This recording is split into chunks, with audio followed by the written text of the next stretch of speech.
Sup Shredders, my name is Logan aka Spiderhands and welcome to an SP Reacts where today we have ourselves a track from an act named Elaura Music titled What Could Go Wrong. And if we switch over to here we have ourselves a track on the screen on YouTube. I think this is the first time I've checked out their work. We're going to listen through it from start till finish and we're going to hear what we think. Let's go, let's do it. Straight into it, the guitars and drums, nice.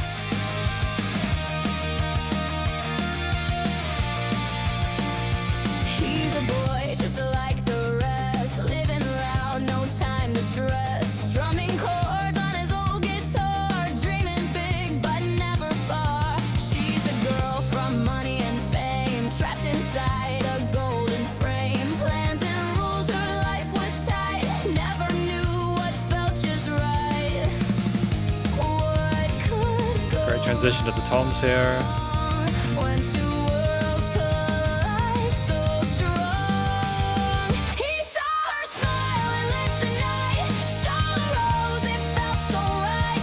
Interesting kind of sizzle to the mix.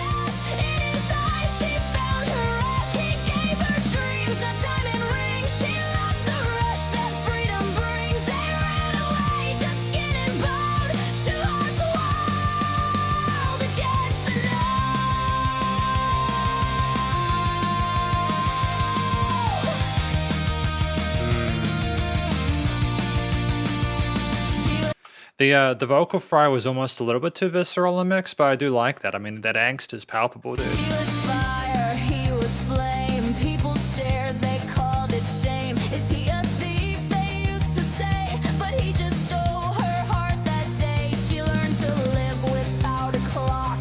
No more chains, no ticking talk. He had nothing but his soul. She didn't care, she felt whole. What could go wrong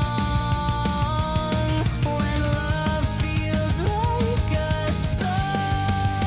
He saw her smile and lit the night. Stole a rose, it felt so right. She fell fast, no second guess. In his eyes she found her rest. He gave her dreams, a diamond ring. She loved the rush that freedom brings. They ran away, just skin and bone. Two hearts wild against the known. But fate was cruel, it couldn't stand. Two rebels walking hand in hand. Her parents searched both sea and land. Tore her from his trembling hands. Summer broke with one last vow. She swore she'd come back somehow. But as she turned, the shot rang loud. Her father's rage had struck him down. Her heart was torn, her soul went blind. She left that world, but not her mind. Years went by, the pain stayed deep. She cried his name in every sleep. And one cold night, without a sound, she climbed up high, no one around. She jumped into the void alone to find the love that fate had thrown. Solid trade off to the lead here.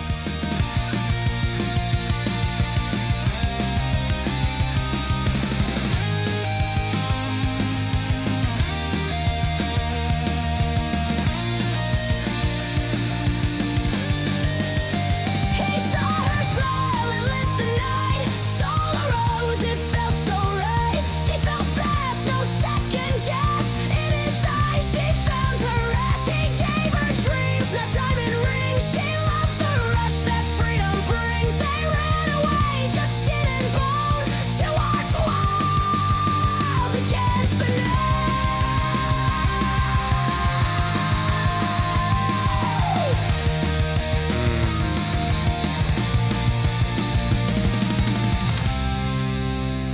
No, I mean, it's like catnip for me because I grew up listening to this music in the mid-2000s. That both ages me, but also doesn't make me feel that old, I suppose. But especially because the music is continuing now. We're going to talk about this track more and the conclusion. And so welcome to the conclusion of my review of this track from an act named Elaura Music titled What Could Go Wrong. In this section I'm going to be providing an overall song analysis from vocals through to production, as well as any applicable constructive critique, and then finally my general thoughts from a listener's perspective. But first of all, what do we think this track is about? I think it's about a forbidden romance, a Romeo and Juliet kind of situation where people just thought this guy was a thief. They looked down on the man involved, and there was this kind of forbidden love, this romance where they got together and they ran away again all skin and bones, and then effectively what happened is they got caught, and I think the guy got cut down by the father, and it was just clearly a terrible situation to be in. There was a misunderstanding. Maybe he was actually a good person and just misjudged by people. It's just kind of, it's rough. It's very sort of like teenage angst, and I think there's going to be an audience for people, of people who enjoy this because they either like the story, like the genre of music that it comes from, or how both intersect, and they might relate to their kind of times they ran away from home with their lover, or they might unfortunately relate to forbidden love or the consequences of that. So I think the vocals are done well here. There is a vocal fry that's kind of shrill sounding, and I kind of wished would maybe in the upper register there might have been a few kind of frequencies we could notch just to kind of make it a bit less severe, but aside from that, we had a very kind of mid-2000s Avril Lavigne kind of pop punk kind of styling to it that I think suited the style of music we were making, the story that we were telling.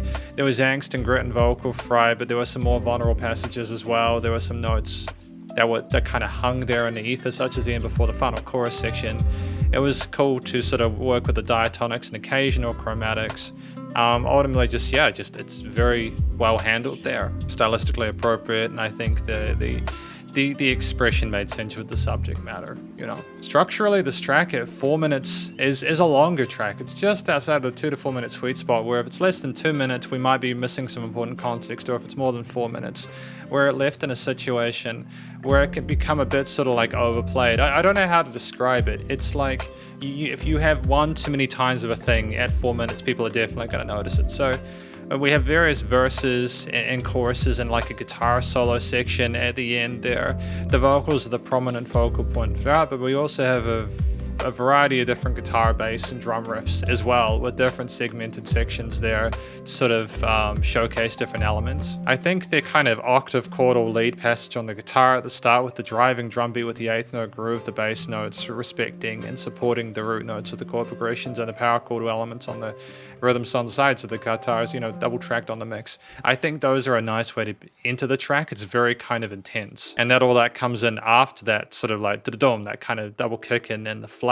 kind of like idea, which is just a classic way to start this kind of tune. It pushes and lets you know the pedals to the metal. And I think that when we have these kind of chimey guitar riffs underneath the chugged power chord elements in the verse sections, it gives Elaura a lot of room to breathe in terms of her intensity within the mix. Switching into the tom patterns there with a mixture of 8th and 16ths on the highs, lows, and floors with the snare mix up was sensible as well, because what it basically infers is, I know that the listener is used to the hi-hat. What if we sort of come away from it, so take a little bit of the aggression away from like the guitars and drums, kind of soften a little bit, but add a sense of drama and crescendo to it into the big finish with the hook, and then we have that kind of satisfying feedback loop throughout the rest of it. I like the double kicks that we have through this. Again, there's just some elements that are a little bit shrill from a post-production perspective, but I've already spoken about that. And there's a nice sort of mixture of different snare fills as well, transitioning or hinting at us, and we have repetition with this and occasional adjustments of the vocal like tails there,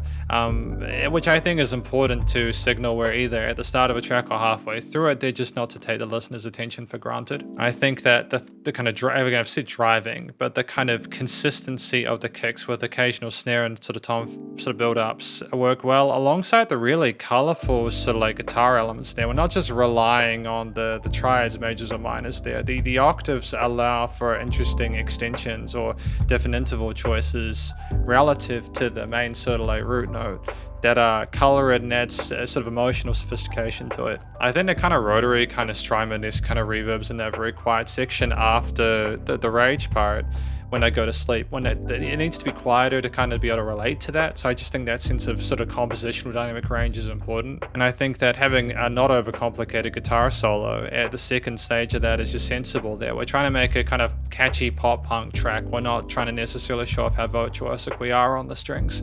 So it's sensible. Sensible decisions have been made here from a performance perspective as well. There's not a note out of place, and I think generally things connect quite well. I think a lot of the force and power and purpose behind the instrumental components of this are connected to the tone of the guitars, the distortion, the aggression behind those, the showing the frustration of what we're dealing with the softness again, and then that late interlude section being a context without the drama of what happened before it, or the suffering through the aftermath of it. The speed of the tempo of the track, as well as the push of the drums elicit a feeling of kind of like angst and kind of like frustration there, as well as like drama and tension, as in you don't know what's going to happen next. Like things are moving at a high pace. It's exciting, I suppose. Things are just rolling forward, and the minor lean to a lot of it makes sense considering the subject matter. But again, I do also like that we have some really pretty interludes or intervals as well as certain components, and I think the lead section is very tasteful and adds a bit of sort of like extra sort of spice to it. But I think generally it hits the right notes. Studio production wise, I've already spoken about the EQing decisions there. Generally things are quite well handled. There's maybe not as much sort of dynamic range I'd like from a production perspective. Sometimes things seemed a little bit squeezed or pushed in the limiter. But you can hear the guitar, bass, drums, and vocals neatly. Aside from the EQing, the music surrounds you in the headphones. There is still a relative compositional dynamic range to it. It's not that crushed, and it's nice and loud with a bit of pumping, which makes sense considering both the intensity and intent of the piece. It's not trying to be a dance track, but it's also not trying to be like an easy listening piece as well. I've spoken about the kind of notch EQing and the need for that. No other real applicable constructive critique here. I feel like it's a well-rounded piece that doesn't stay too long in one idea and transfers it neatly through others. I think that with adequate vocal technique with the vibratos and the expression intensity there, it's believable. Like you can kind of believe what they're trying to communicate here. It works well with what they're trying to do within the genre. I don't know how I would necessarily distinguish this track from a lot of the pop punk that I heard when I was younger, though. I feel like if Elaura was to try and make more music, it'd be good to learn more about Elaura and who they are as an individual, to kind of get their story, because I just feel with the amount of music around nowadays, you need like a defining unique factor. And I think that, to be fair, is something I'm going to be saying for a lot of music that I review this year, because I've just kind of identified that like that 5 to 6 figures worth of songs are being uploaded every day. And it's just, I want to hear this and go, that is Elaura. I think that's my general thoughts from a listener's perspective. Ultimately, though, I feel like this is a positive review of this track from an act named Elaura Music, song titled What Could Go Wrong. Hopefully you enjoyed it. If you did, please go show them some love via their various social medias and their YouTube page, and stay cool and stay safe, and please remember to support your local musicians and artists at this point in time, as they need the help more than ever with all the crazy stuff going on in the world. And I'll catch you in the next SP Reacts. Spiderhands out!